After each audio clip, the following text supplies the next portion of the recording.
Yes, yes, I can Okay, see very that. good. Hi, everybody. I have a bunch of people, got a lot of stuff. This is going to be a fast ride today. My name is Tom, N5HYP. I live in Irving, Texas, Dallas, Fort Worth, where it's a really nice day today. It's going to be about 82, 83 degrees Fahrenheit. So what's that, about 28, 29 degrees Celsius. So greetings to all you guys from up there in Canada. I'm glad to be a part of the RAC conference here. This is going to be a lot of fun. We're going to go real fast. I've got part of a canned presentation, part of some videos I've done. So we're just going to kind of scoot through things and give you a fun taste of amateur radio in space. Real quick, pictures of me being driveway portable, and we'll get back to that on video in just a little while. We are going to talk about active satellites that are up there now. Just AMSAT North America is what I'm involved with, AMSAT in the US, but there I'll show you later on. There's a bunch of different member or affiliated or similar organizations all around the world.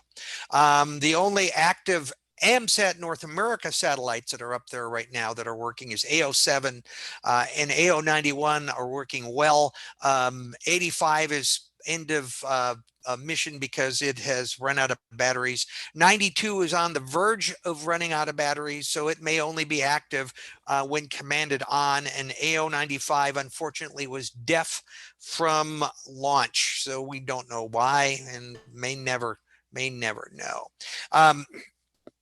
What AMSAT North America and a lot of other groups like AMSAT UK and other groups have been involved with developing CubeSats. CubeSat is a standard form factor for a small satellite. The base is 10 by 10 by 10 centimeters, 1 kilogram in weight, and it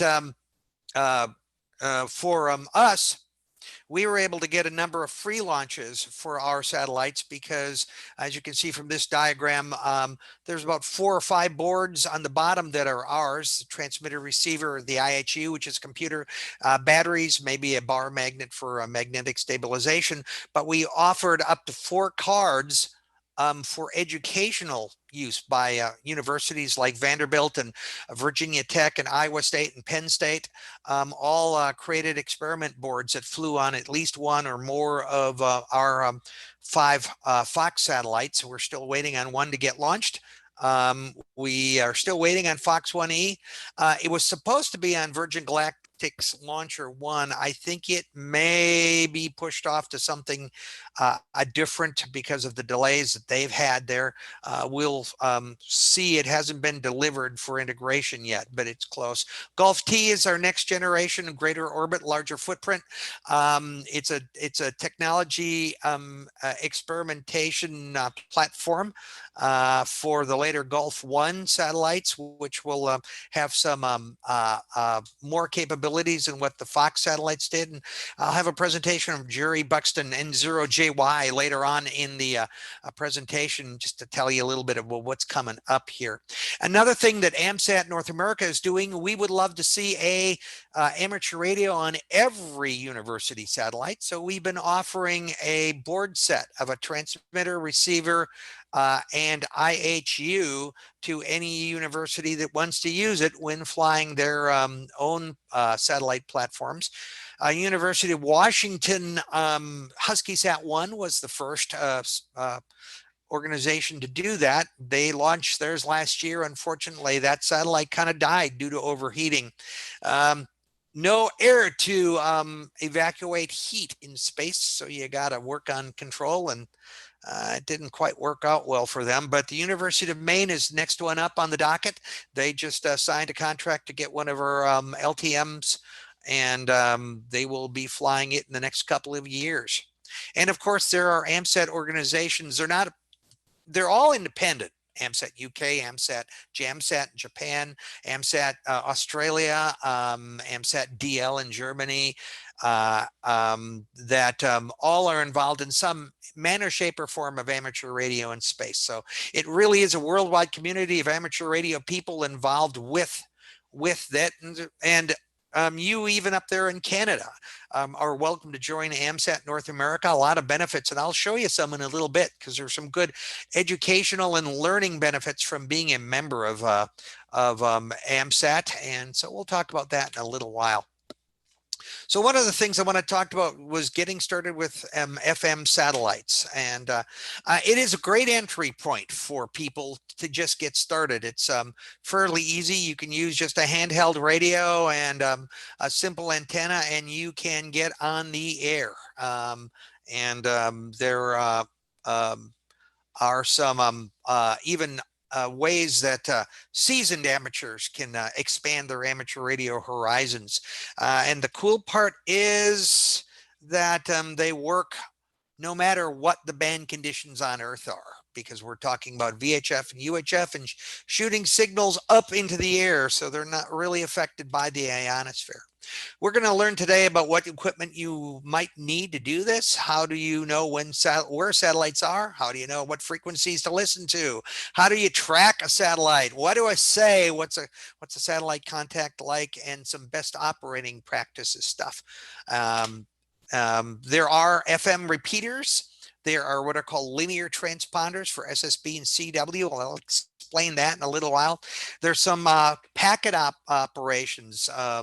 The ISS does have packet. PSK 31 is an available mode, interestingly enough, on satellite.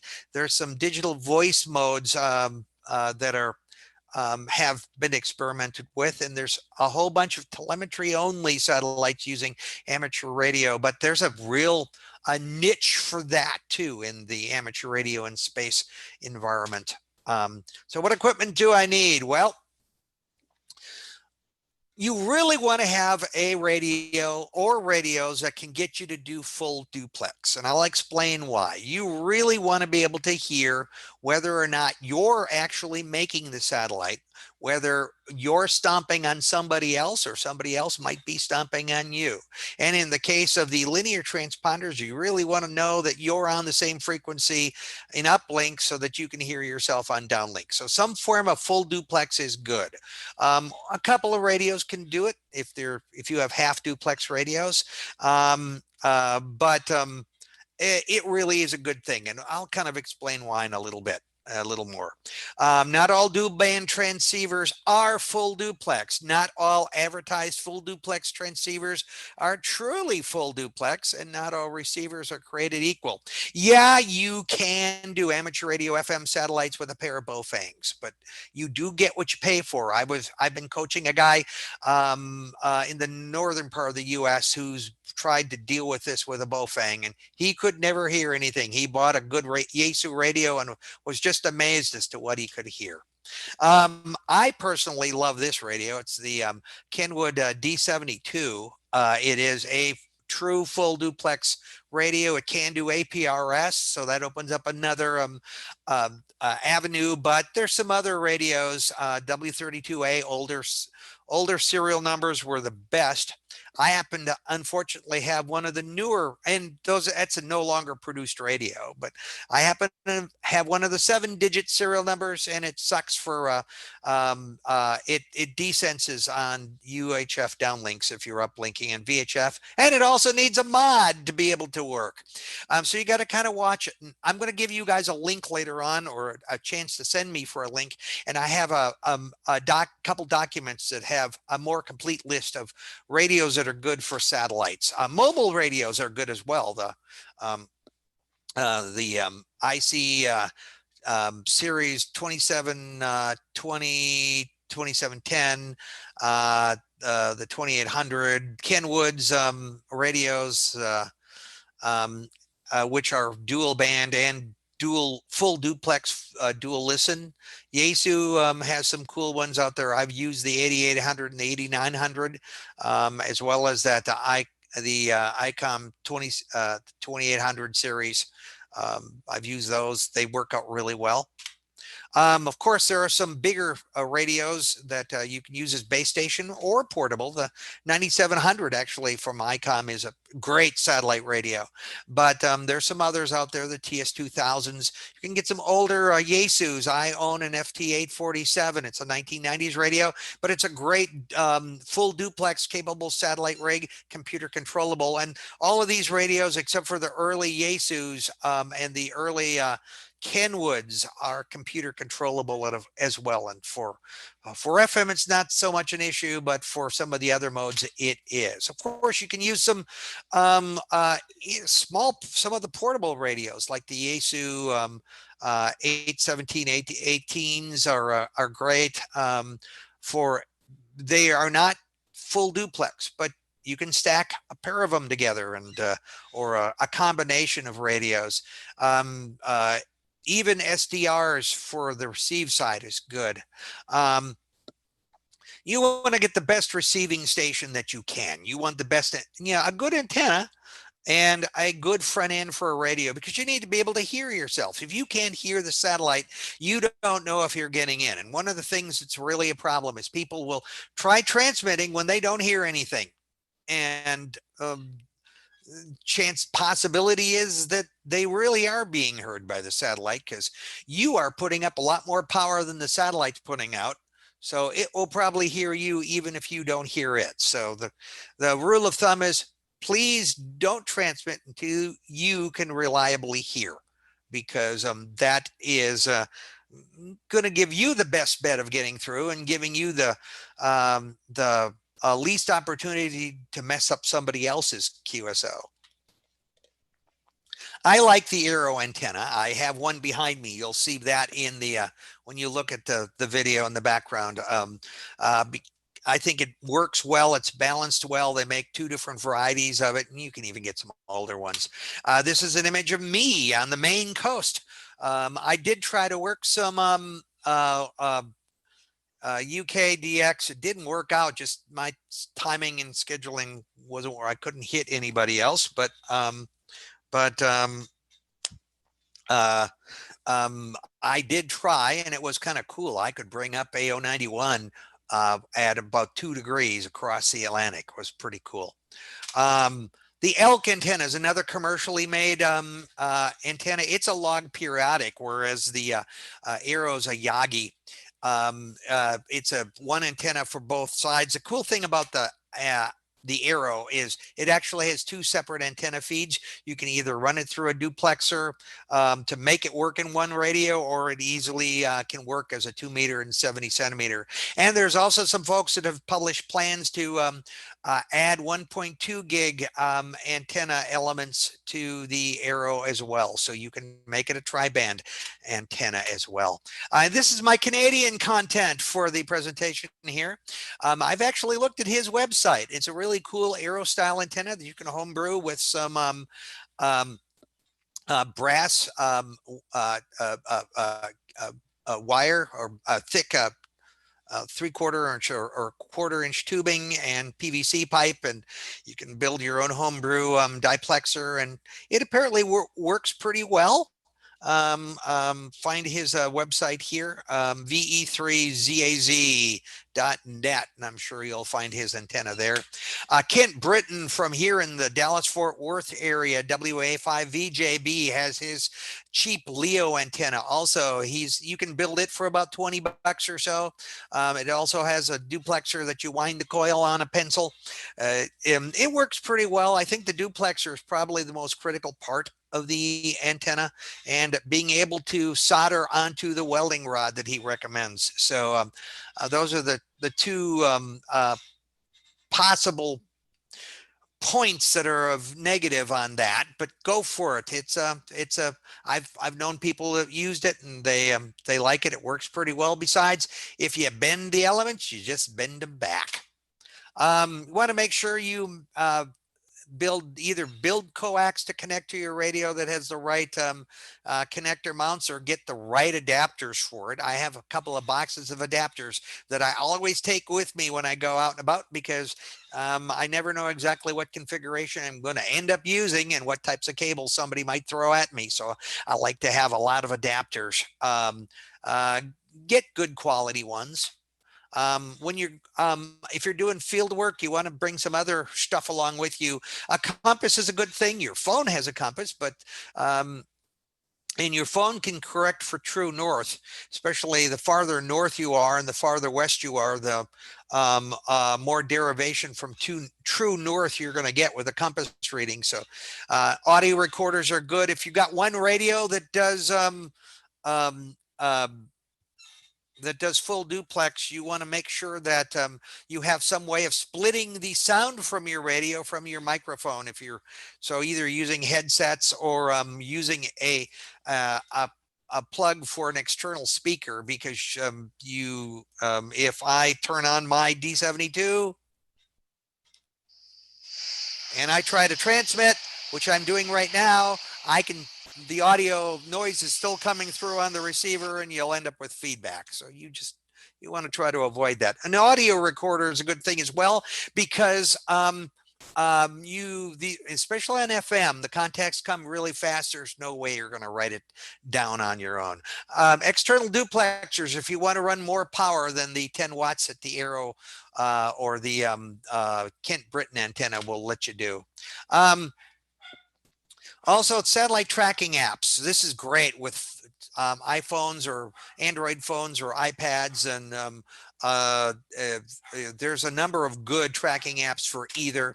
For the iPhone, SatSat, which is okay, I rather like it. My favorite is GoSat Watch. It does cost $10, but it's well worth it. The graphics are great, and it follows you wherever you go. For the ISS, for Android, ISS Detector Pro, pay for the Pro version, not the free version, and make sure you select so that it shows all passes, not just visible only. And then there's AMSAT Droid Free, which was done many years ago for Android. It still works, but it's a little old in the tooth. But and Heavens Above is a good app as well. You can get that for Mac or PC. For Windows, SatPC 32 is a paid app. It benefits AMSAT organizations. DK1TB from Germany wrote that one like 20 some odd years ago and still supports it with new radios. Mac Doppler is another suitable application, but there's also, if you're interested in a computer app that will run on both Windows and Mac, and even on Linux, and will even run on a Raspberry Pi, there's a G-Predict. It's free. It's a good app as well. There's also some good web resources out there, and I'll demonstrate AMSAT Argentina's PASS program in a little bit. Also, n2yo.com is really great for tracking. The nice thing about the AMSAT Argentina program is they have an executable that uses the web GUI as its GUI, and it can control radios and rotors as well. SatPC 32 and Mac Doppler can control radios. In fact, SatPC 32 can control 2 radios, as I think Mac Doppler can as well. So, but of course, you can always go to the simple method. AMSAT North America has a pass prediction applet on their website. You just enter your location, latitude and longitude, or Maidenhead grid square, and select the satellite that you want to do, and do predict, and click predict, and it'll give you a list of from 10 to 50 of the next passes over your location. That's how I started, long before apps and long before anything like that. Just went out and figured my passes from amsat.org, and went out and aimed my antenna. Knowing where north is a real good thing, because once you know north, and once you know the beginning of the pass, the AOS and LOS and TCA, you can follow in a satellite manually. It works out really well.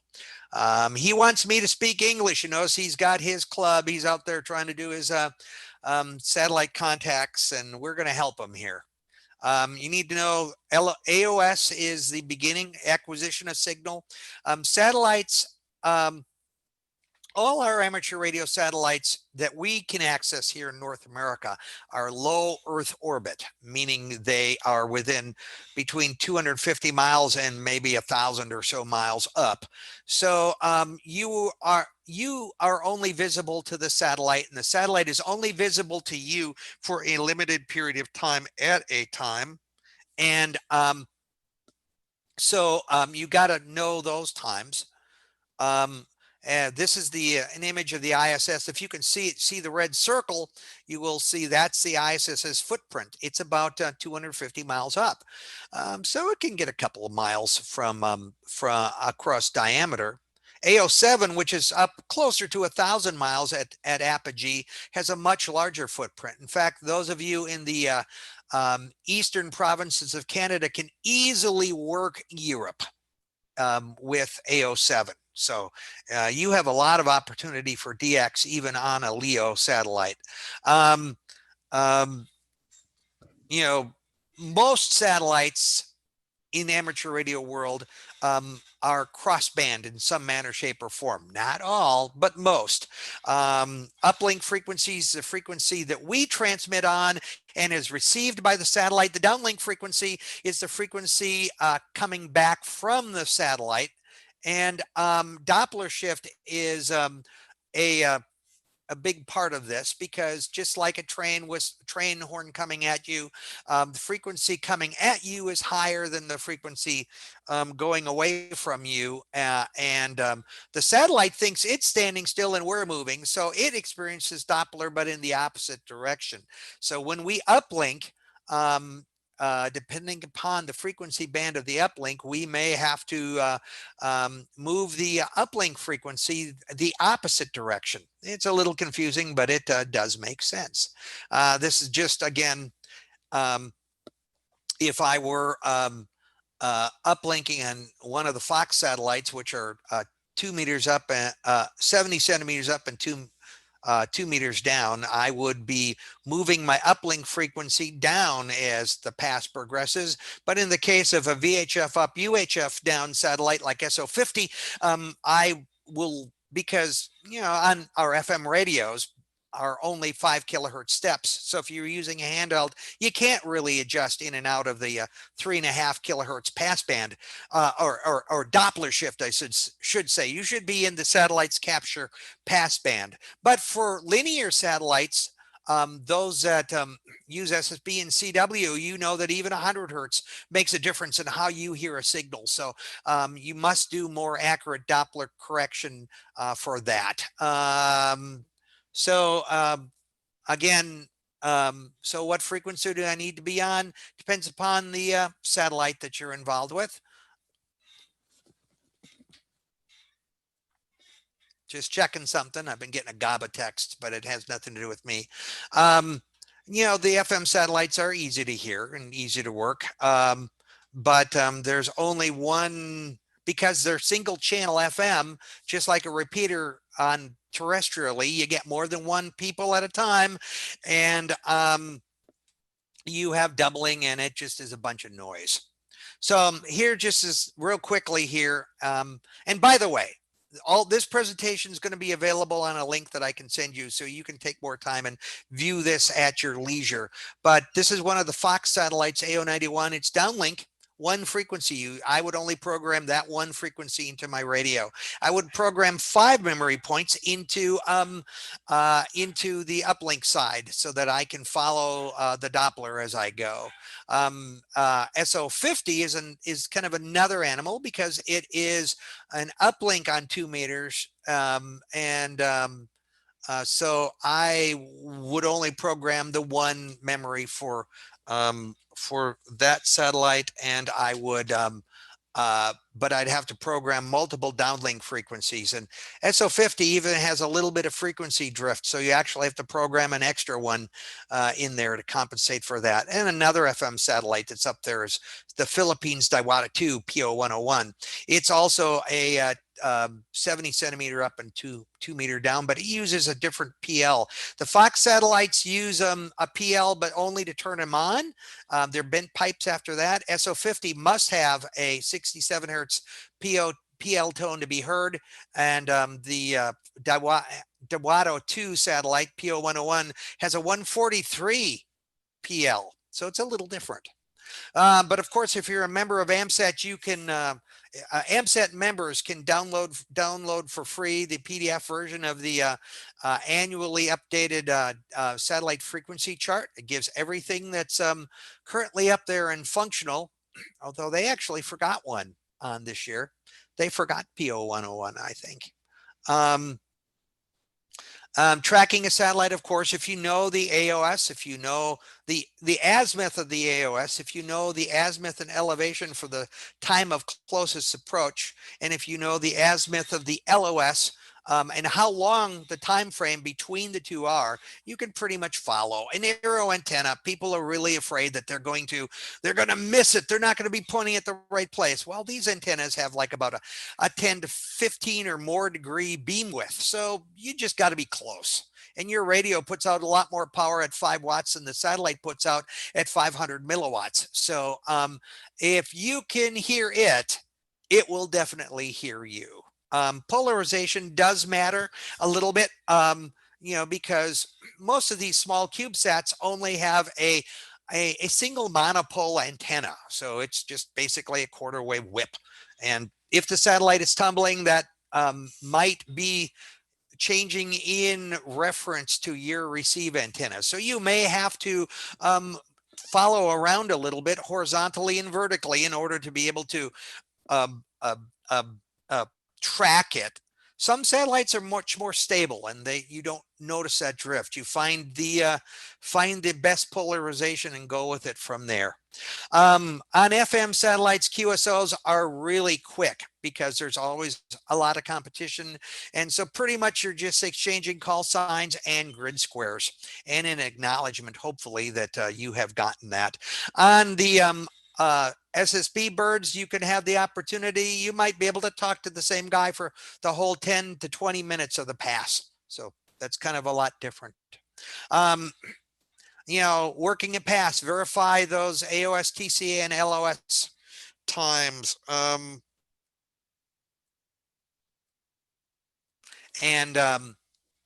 Open the radio squelch all the way, even on SSB, just have the squelch wide open. Tune your RX or TX to the proper AOS frequency, start your recorder, listen for the satellite, don't transmit until you hear, and when you hear others, listen for a call sign, maybe that you can come back to, or wait for a break. Sometimes they just don't happen, sometimes they do. And you may think you need a lot more than 2 hands. This guy has 3, if you see. And he also is having a problem because his microphone is up at his head. So he's not really even talking too well. Well, part of it is, part of it isn't. I don't know. But you can do it. It's a lot easier. Tripods do help. I like using a tripod, and you'll see that later. Listen. Get a chance. You can hear the Foxes on a mobile antenna. I don't recommend using it for QSOs because pretty much, they're non-directional. They don't have a lot of gain, but you can hear them. You can even hear the Fox satellites with the whip on your handy talkie, but also I don't recommend that as well. And then there's what do you do beyond FM? Linear transponders, I talked about that. Basically, the concept is it listens to a swath of frequencies. In the case of this one, which is Nexus FO99, which is not actively available over the North American continent too much these days yet, but it listens to about 30 kilohertz wide transponder, and it retransmits that entire transponder on the 435 band. And so anything it hears in that 30 kilohertz wide swath, it retransmits. But if one station is using a whole lot of power, all the power that of anything it hears, it retransmits, but it has a power budget. So it can only devote so much power to its transmitter. And so if you use too much power on a linear bird, you swamp it and nobody else can use it. So of course, like I said, there's some good base stations and portables out there that can be used for amateur radio satellites. Also, software-defined radios, the FunCube dongle and the RTL are good as receivers, but there's some transmit-capable SDRs out there now, or even if you can get a hold of an old Flex 5000 series, they had room for VHF and UHF transverters, and they work real nicely. And they're all controllable by PCs or Mac software, SAT PC32, OS X, Mac Doppler, G-Predict, for even Linux is capable. Ham Radio Deluxe does have a satellite control mode. It's getting better. Some people don't like it yet. It has had a bad rep, but it's getting better. SDR Radio Console is also good. Simon Brown has been developing the satellite mode as well. Sometimes it can be a little difficult to get working, especially with external radios, but it does work. APRS is another cool thing you can do outside of talking on voice. The Kenwood D74 and the ISS is that's transmit and receive on the same frequency of 145.825. But there's also a couple of other APRS and high-speed 9600 baud satellites like FalconSat 3. The D72 can do 9600 baud, so can the bigger Kenwood radios. PSK 31 over satellite, NO84 and PO104 and NO104 both have a 10-meter uplink mode for PSK 31 and a 70 centimeter on FM downlink mode. So anything it hears in the 3 kilohertz passband for uplink, it will retransmit as FM audio. So everybody hears the passband, and you can see the terrestrial stations, the one that are sliding through the passband versus those that are being controlled by a Doppler correction software. On the downlink side. Also, there's a whole niche for just downlinking data and sending it through to internet connected data warehouses. The FunCube folks have been doing that in UK. AMSAT has its Fox Telem software. DK3WN lists a whole bunch of satellites that have telemetry and even has links to the telemetry downlinking software. And there's a group called SatNogs that's out there, and they have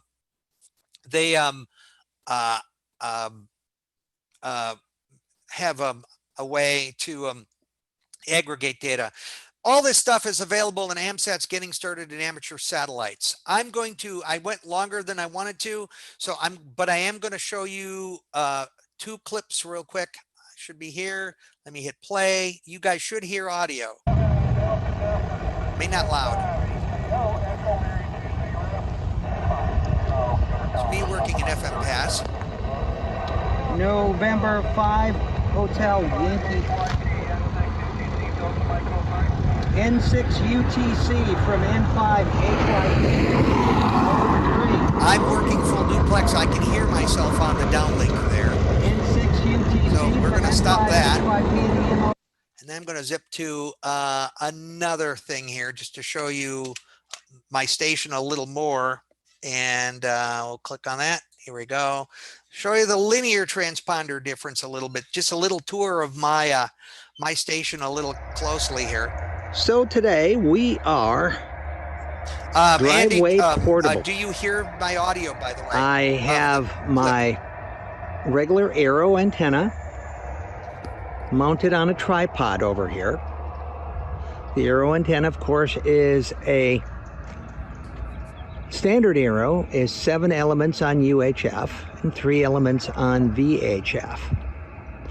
got it mounted in such a way with a friend who did a 3D printed mount plate here for my tripod mount so that I can flip it. I can then make it move azimuthally. I can also unlock and tilt elevation.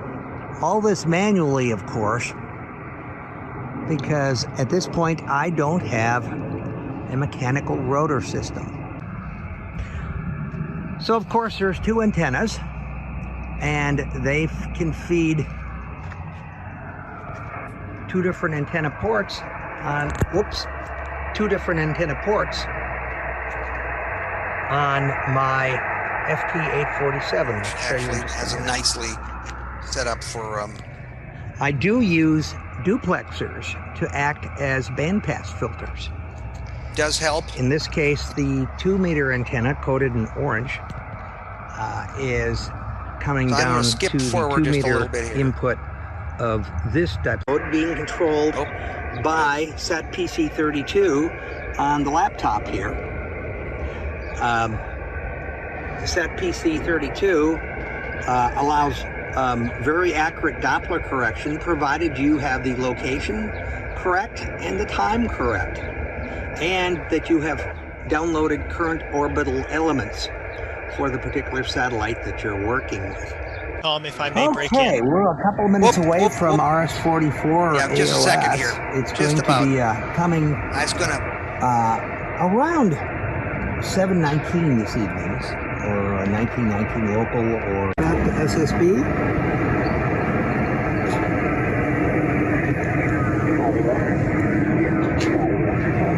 I actually used the CW mode to find myself because I'm listening full duplex. November 5, Hotel Yankee Papa.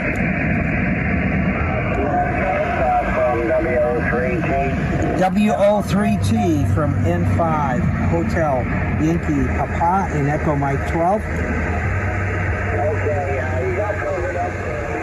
Anyway, Again, this is November 5. And I'm going to unshare my screen.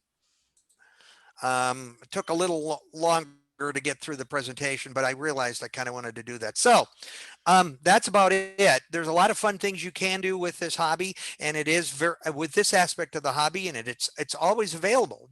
Doesn't matter what the band conditions are. So let's take some questions. Sure. So first, we've got about 9 or 10 minutes before the end of the webinar, so we can take some questions. Just so everyone is aware, if you look at the bottom menu on your Zoom window, you should see a button called Q&A. You can type in questions using this panel here, and I will be reading them off, and Tom will be providing some answers. So I can just start with something Brian Rawlings just had said near the start of the presentation. He just wanted the confirmation for two Yaesu models, FT857D and Yaesu FT2DR. Can either of those be used with satellites? Well, they can be used by satellites, but neither of them, I think, are full duplex. So you would probably want to use them as a pair, if that's what you've got. But that can work very well for FM, especially the 857, because it provides a little more oomph out. By the way, if you want links to some of my documentation, email me at n5hyp@arrl.net, and I will get you a Dropbox link that will have a bunch of stuff. Next. All right. I've got from Dan, VE4 Delta Romeo Kilo, recommendations for a computer controller for AZ/EL rotator. Well, the Yaesu, if you can get the Alpha Spid, which somebody bought just recently, I think that was a Canadian brand. They have some nice ASL rotors. If you can get a Yaesu 5500 used, that's still a good one. There's a few others. If you want a portable one, unfortunately, the company that did what's called Portable Rotation stopped making amateur radio as L rotors, but there's some plans out there on the web to build them based on Arduino or Raspberry Pi computer controllers and stepper motors and such like that. So you can take a good look, and if you're handy, build one. Mike VE3 India Papa Charlie asks, where can I go to get more info on the SAT side of the hobby? Well, I would recommend, in fact, I'm going to go back to screen sharing real quick because I want to get back to internet is Chrome. I can't find me. Hold on, I'll just do this. I'm going to do that. I'll find Chrome this way. There we go. Of course, amsat.org has a lot of cool things on their sites. If you're a member, go to launch.amsat.org. They have a lot of good information there. Hold on, I'm going to have to shrink this just a bit. Oh, not that small. You can, they have frequency, chart. Oh gosh, I closed it. Ah, heck, never mind. I'll get back to me. I did, I closed out of the website. I didn't think I did. amsat.org. If you want to become a member, we have, without being a member, if you go to amsat.org, satellite info, past predictions, or satellite status, there's a page that lets you, oh,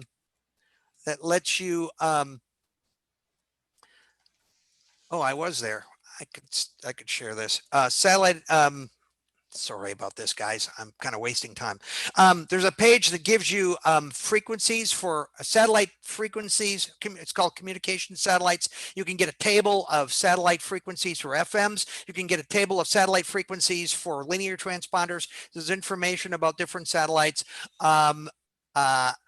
AMSAT, they also have a satellite status page. You can see what satellites are active in what mode.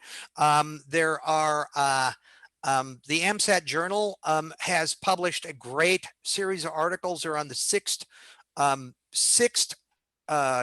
version, or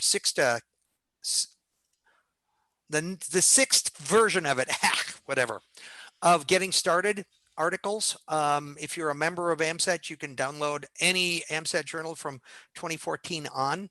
The Getting Started with Amateur Satellites book that I mentioned from amsat.org is wonderful for that, because it has all sorts of information about everything that gets you from dead zero on up through how to improve your station, how to go to the next levels. And of course, folks like me from the AMSAT Ambassadors Group are always willing to mentor, either by email or Zoom or whatever. So contact me if you want some more interest. There was a question about the ISS. The ISS new interoperable radio is functional right now. For the most part, it's in crossband repeat mode. So it's a 145.99 as an uplink frequency with a 67 hertz PL tone. You must run the tone. And the downlink is on 437.80, so it has a plus or minus 9.5 kilohertz Doppler shift. So you would start off high and then work through it and go down. But it's a fairly decent to hear, and it has become a very popular. So my recommendation is try late night passes when the ISS is late night, or West Coast passes, or weekday passes when it's not going to be as crowded. Other questions? Go. All right. Well, yeah, it looks like we are just about wrapping up. I got the 3-minute warning from the moderator. So I see a couple people have asked for questions that we may not be able to answer. I'm going to pass those along to Tom after the panel is over. I think I'll just end with a more general question here. I did have an attendee who just said, seeing as contacts are so quick and brief for this, if you had any personal favorite thing about the whole process of working satellites.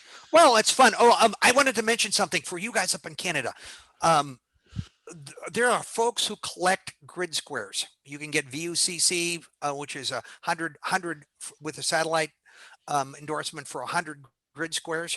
I worked a relatively rare and even North Texas grid square the other week, and I had people that were piling up from it. You will get a pile up. If you go to one of the less populated grids out there in Canada, even wet grids, and let the amateur radio satellite community know that you're going to be doing it, you will get a crowd. You will have a ton of people going for you. You will be the prey.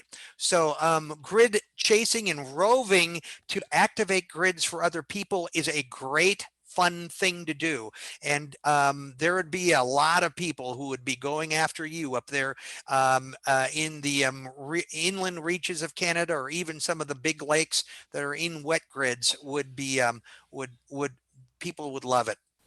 Excellent. I think we got time for sneaking in one more, so I'll just pass along this earlier question from Douglas Hardy. He's seen older plans for a dual band Maxon egg beater. Does this work? Egg beaters are fine, but you would want to put a preamp in front of them. They're omnidirectional, so they don't have a lot of gain. Yeah, they are good. Some people love them, some people hate them. I would recommend preamps that can pass power, because you don't ever know when. You want to make sure you got a preamp that'll pass power, not one that'll blow up when you put 2 watts into it. But I believe that's going to be all the time we have. I just want to thank everyone for attending this session, and I hope you enjoy yourselves for the rest of the AGM. Email me at n5hyp@arrl.org. net, or even at amsat.org, and I will answer more questions and get you a link. Contact Thank you information. for the opportunity. You're quite welcome. Thank you, Tom. Take care, everyone.